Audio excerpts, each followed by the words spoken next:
Nüvə enerjisi. İnsanlıq onu əvvəlcə əsasən hərbi və dağıdıcı məqsədlər üçün istifadə etməyi öyrənmişdi. Atom bombası ona sahib olan ölkələr üçün tam bir güc simvolu idi.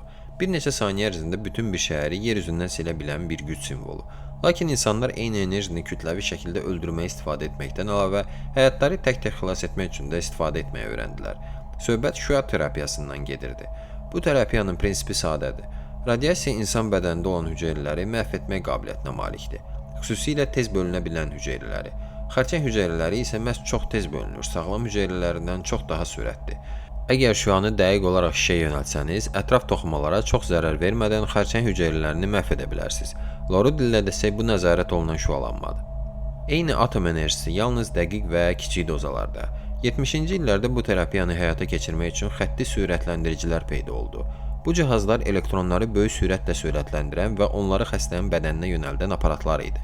Bu aparatlar vasitəsilə xəstənin bədəninə yönələn şüanı, onun dərinliyi, gücü və təsir edəcəyi zona üzrə tənzimləmək olurdu. Onkologiya üçün bu böyük irəliləyiş idi.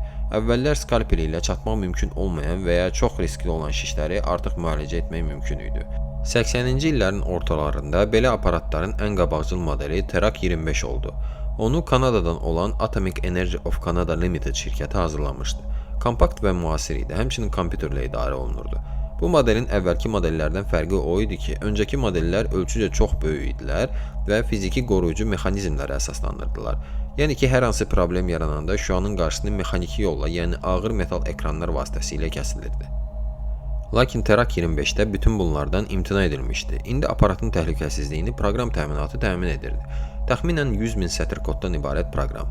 Aparat tam etibarlı hesab olunur, həkimlər isə ona tam güvənirdi. Xəstələr şəfa tapmaq üçün onun şüasının altına sakitcə uzanırdılar. Çünki bu, həmin dövr üçün tibbin zirvəsi idi. Amma sonradan məlum oldu ki, bu maşın bəzən insanları öldürürdü və heç kim bunun niyə baş verdiyini tam olaraq anlamırdı. Maşının ilk qurbanı Keti Yarborough oldu, sinə xərçəngi olan adi bir qadın.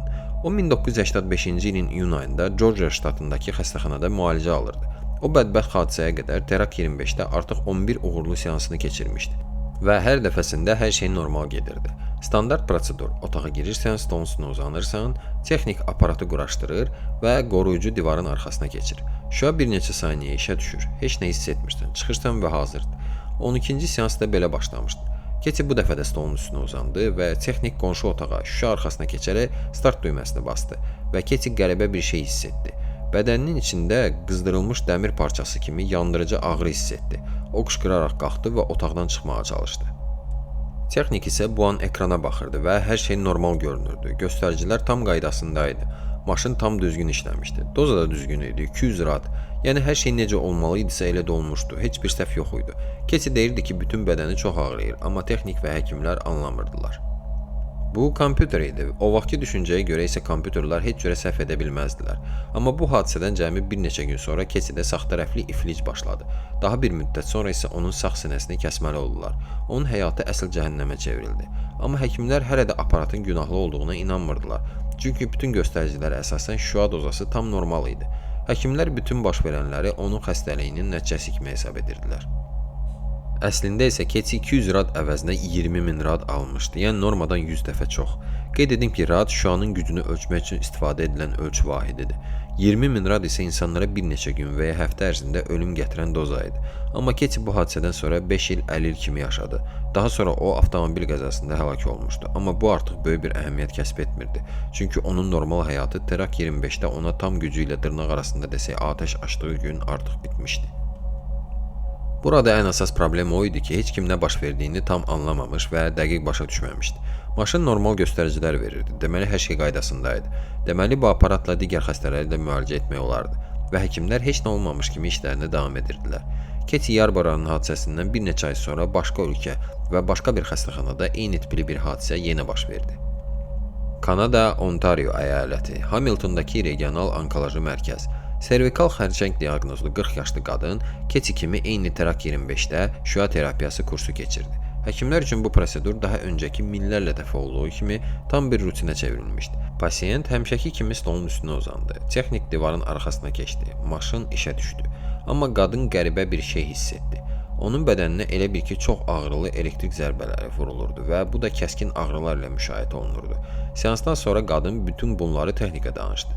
Texnik isə öz növbəsində onu sakitləşdirərək bildirdi ki, seans zamanı bu tip kiçik narahatçılıqlar tam normaldır.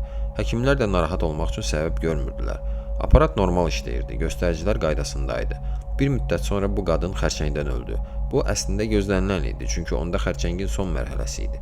Amma sonradan otopsiya zamanı patoloqanatom qəribə bir şey gördü. Pasiyentin bud hissəsi, yəni şüanın yönləndiyi yer tam olaraq məhv olmuşdu. Sadəcə zədələnməmişdi, tam məhv olmuşdu. Toxumalar içəridən tam yanmış kimi idilər. Sanki ora qızdırılmış çubuq salıb bir neçə dəqiqə saxlamışdılar. Hətta bud sümüyü kömürləşmişdi, əzəllər isə tam ölü idilər.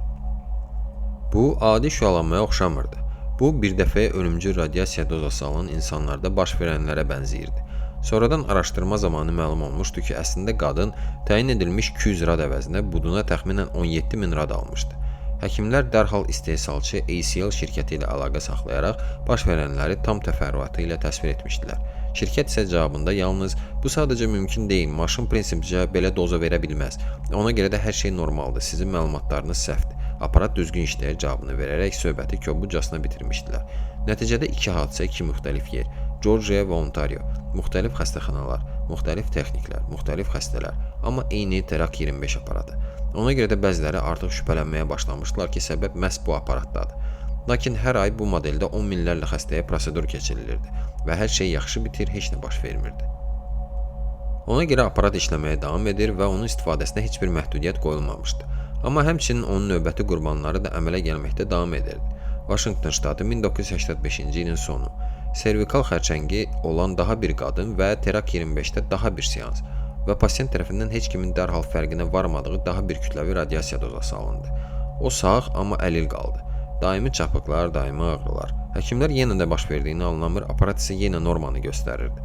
Yarım il ərzində 3 hadisə baş verməsinə baxmayaraq, hələ də heç kim bu hadisələr arasında qarşılıqlı əlaqə yaratmırdı. Terak 25 aparatları Şimali Amerikada müxtəlif xəstəxanalarda dayanırdı. Hadisələr arasında əlaqəni isə yenə də heç kim görmürdü. ACL şirkəti aparatın təhlükəsiz olduğunu iddia etməyə isə davam edirdi. 1986-cı ilin mart ayında Texas ştatında Ray Cox adlı kişi 9-cu şüa terapiyası seansını keçirirdi. Texnik kompüterə parametrləri daxil edərkən səhv etdi, lakin tezliklə səhvini düzəldərək daxil edilmiş məlumatları silib yenidən daxil etdi və sonra start düyməsini bastı. Ekranda error 54 mesajı çıxdı. Amma bunun nə demək olduğunu texnik bilmirdi. Aparatın təlimatında da bu kod haqqında heç nə yazılmamışdı. Üstəlik bu tip səhvlərə hər gün 3-4 dəfə rast gəlinirdi. Birdən 64-ə qədər heç bir izahatı olmayan müxtəlif kodlar, müxtəlif errorlar.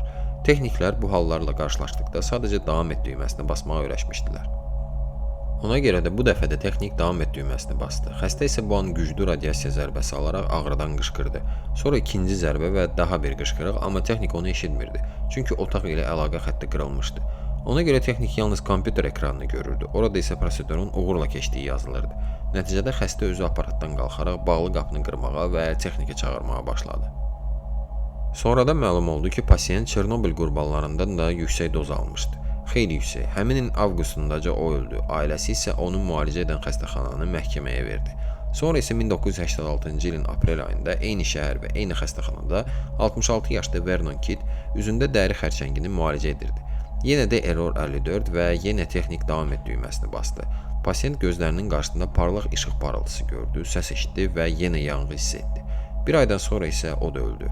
Patoloqanatom otopsiya zamanı onun beyninin və beyin sapının radiasiya ilə tam məhv olduğunu aşkar etmişdi. Əvvəllər belə şeylər olmurdu. İnsanlar müalicədən ölmürdülər. Müalicə kömək etməyə bilərdi, amma öldürmürdü. Artıq bu qədər ölümdən sonra problemi görməməzlikdən gəlmək mümkün deyildi. Bir xəstəxanada, bir aparatda bir ay ərzində 2 nəfər ölmüşdü. Artıq hamı başa düşürdü ki, problem personalda, parametrlərdə və ya təsadüfi nasazlıqlarda deyildi. Problem məhz Terak 25-də onun proqramındaydı. Amma proqramda nəyin səhv olduğunu heç kim bilmirdi, çünki proqram kodu qapalı idi. ACL şirkəti ona giriş vermirdi. Şirkət həmçinin aparatın belə doza verə biləcəyini inkar etməyə davam edirdi. Fizik Fritz Kager bütün bunları araşdırmağa başladı. O hadisələrin baş verdiyi xəstəxanalardan birində işləyirdi. Onun vəzifəsi nəyin səhv getdiyini başa düşməyə idi. O aparatı test etməyə və onun real işləmə şəraitini yenidən yaratmağa çalışdı. Hager aparatla eksperimentlər aparmağa başladı. Müxtəlif parametrləri kombinasiyalara yoxladı və nəhayət errorların nə vaxt üzə çıxdığını tapdı. Problem isə yarış şəraiti, race condition adlanırdı. Mürəkkəb səslənsə də mahiyyəti sadə idi.